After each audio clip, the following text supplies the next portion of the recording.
Hello everybody, welcome back. I'm MrRedClaw. Welcome back to an episode of some more World of Tanks, as you can see over here.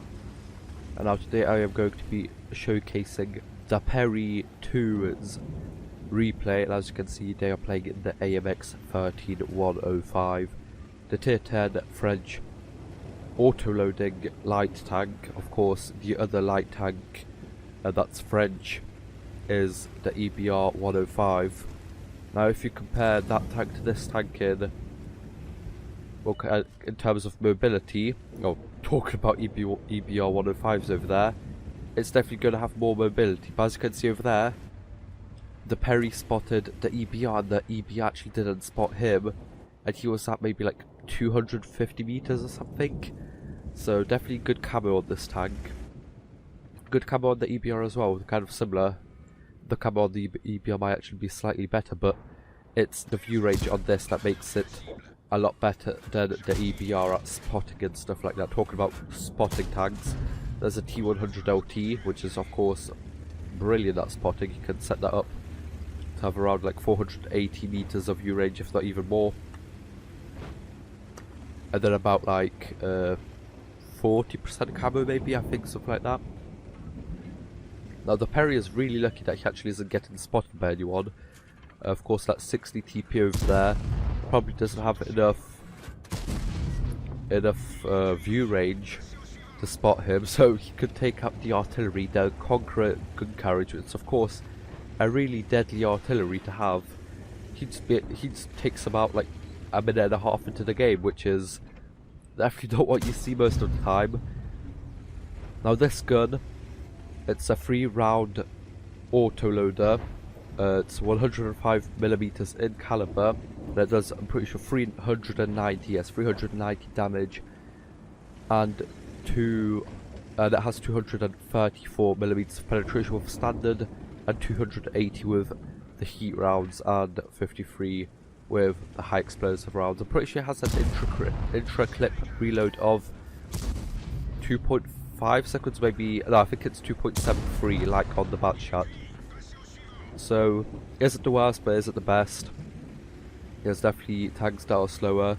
I'm pretty sure that was actually the first time that the Perry has been spotted in this replay. So, 3 minutes in, already up to 1,700 damage, and the enemy team can only now just know where the Perry is. Now he's going in to fight this E4 over here.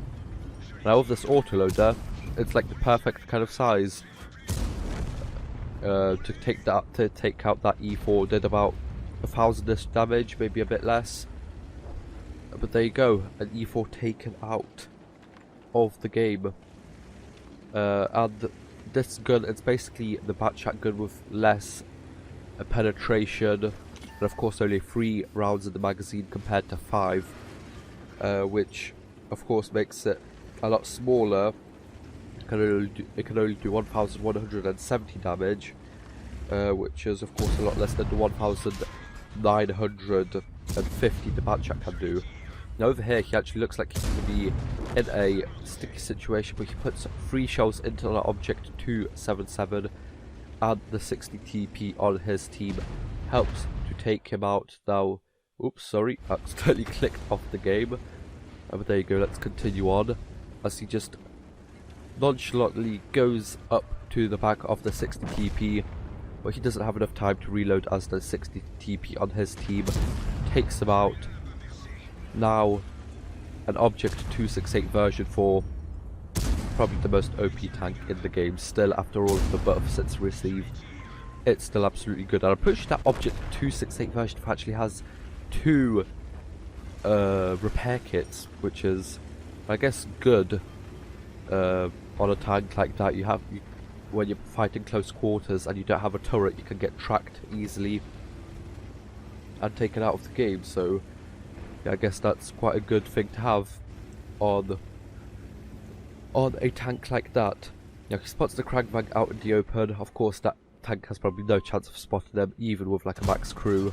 Maybe when he's shooting, but he's shooting him nearly at max range, so he can actually put in 2 shots without getting spotted and get a 500 what's it called, spotting damage. What is it called? I literally forgot.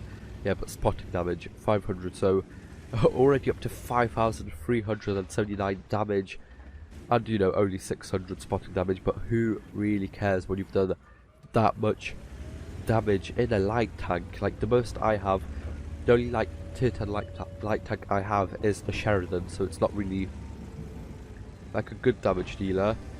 Honestly, if I get this tank, which I am close to getting, I'm on the AMX 1390, I'm going to probably set this up as a close range brawler instead of like a traditional light tank, as it's doing a really good job over here. So probably like vents, if this can take it. I think it can.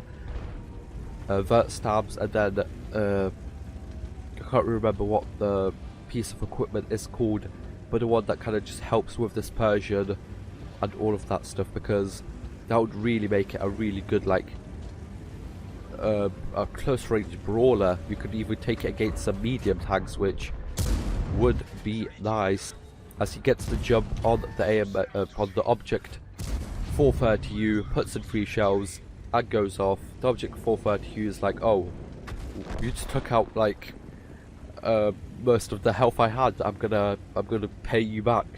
Goes out around the corner and gets taken out by the FV4005 on the Perry's team. Now the only tank that is left on the enemy team is the FV4005, and maybe against a couple tanks it's deadly, but I think there's just a bit too much tanks for the FV4005 to deal with. Even if he hit everyone and penetrated, it just doesn't have enough damage per minute, especially when he gets caught out in the open. I'm not really sure what that guy was trying to do. But as you can see, the Perry actually finishes a kind of like a mission. You could either cap the base or defend at least 60 points, and then you need to win. And you actually, to complete it with honours, you need to destroy 2 enemy tanks. So if he's done that, they're definitely going to win. And it's actually light tank mission 8 for the 230U. A bit of a, actually that was not a low roll, but there you go.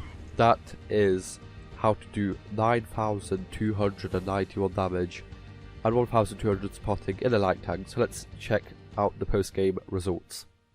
So as you can see, of course, an ace tanker for that absolutely brilliant game.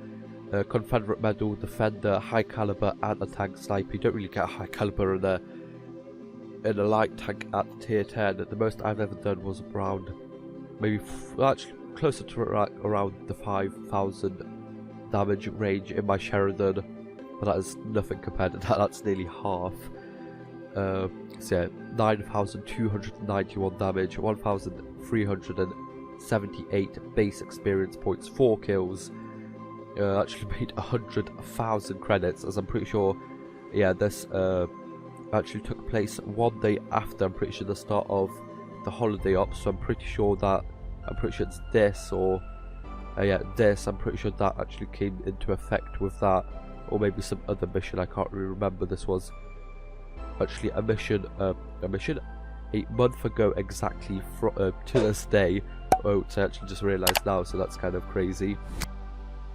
31 shots fired, 28 hit, 27 penetrated. Really shows that you can do quite a lot of damage in medium tanks, even if Wargaming tries to stop them from doing damage. But yeah, I hope you guys enjoyed. Like, share, subscribe, and I'll see you guys next time. Bye bye.